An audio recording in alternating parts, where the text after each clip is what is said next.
तालुकास्तरीय प्रशिक्षणासाठी या ठिकाणी एकत्र जमलेला आहोत। तर प्रथमतः उपस्थित आपल्या सर्वांचं मी स्वागत करतो या व्यासपीठावर।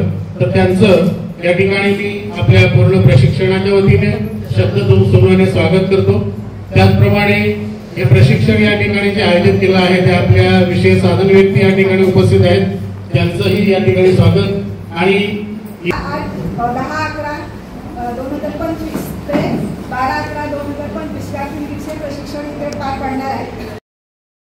3.0 याच्या टप्पा क्रमांक 2 साठी आपण समजून हे आपल्याकडे 2017 16-17 या वर्षामध्ये आपल्या उरण तालुक्यामध्ये सुरू करण्यात आलेलं होतं।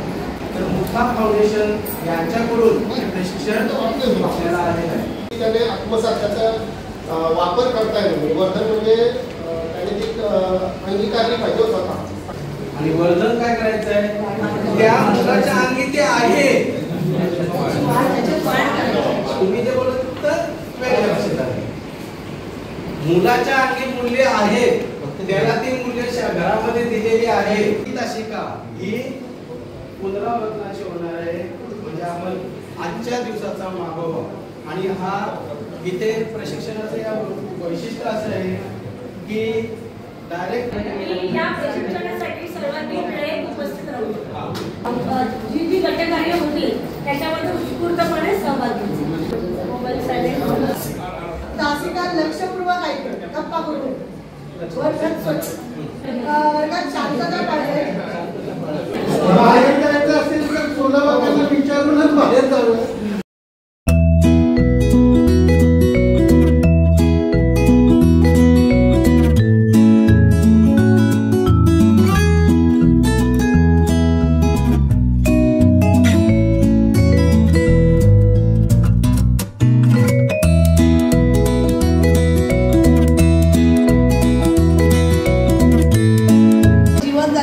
कला आहे किंवा जे योग्य असे संस्कार, तर मूल्यवर्धन म्हणजे त्याची वाढ करणे किंवा त्याच्यामध्ये जास्तीत जास्त परिवर्तन बदल घडवून आणणे।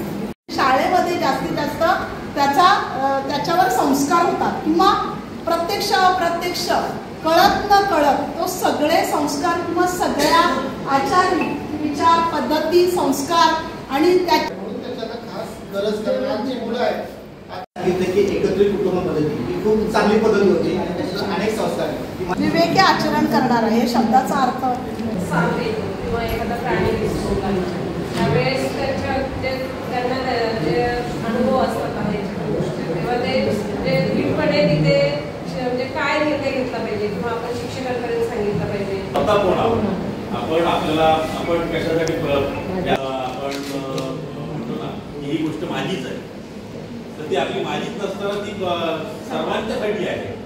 एखादी गोष्ट असेल तर ती म्हणजे आपण स्वतःला ओळखायला शिकतो।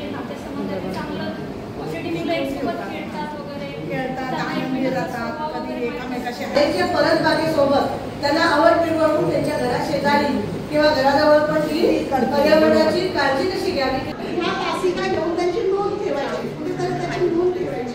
आणि ज्या वेळेला आता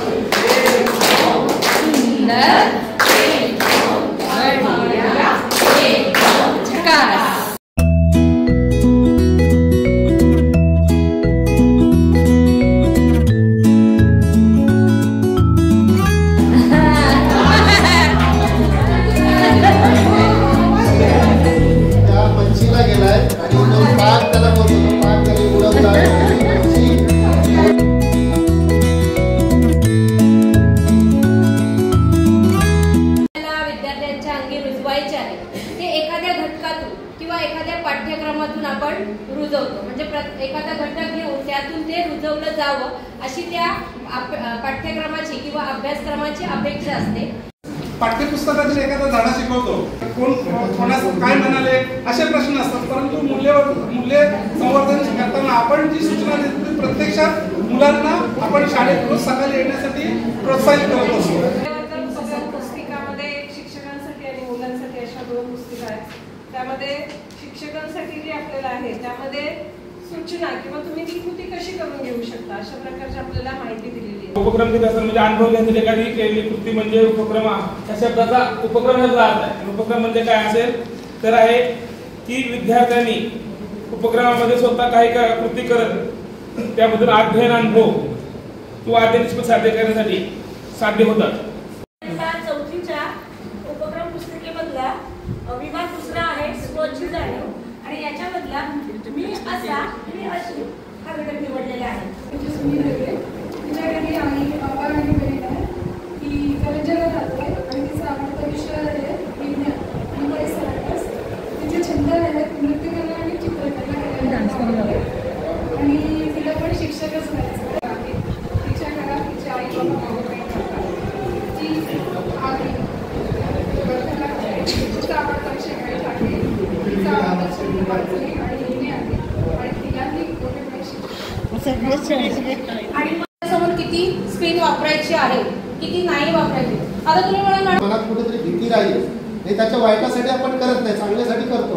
ती जाणीव त्याला जेव्हा करून देऊ किंवा त्याला अशी उदाहरणं देऊ बघ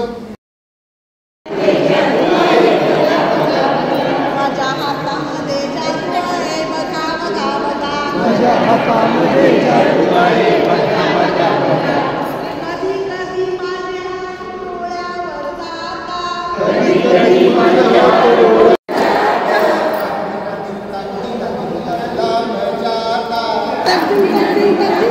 तबला बजाता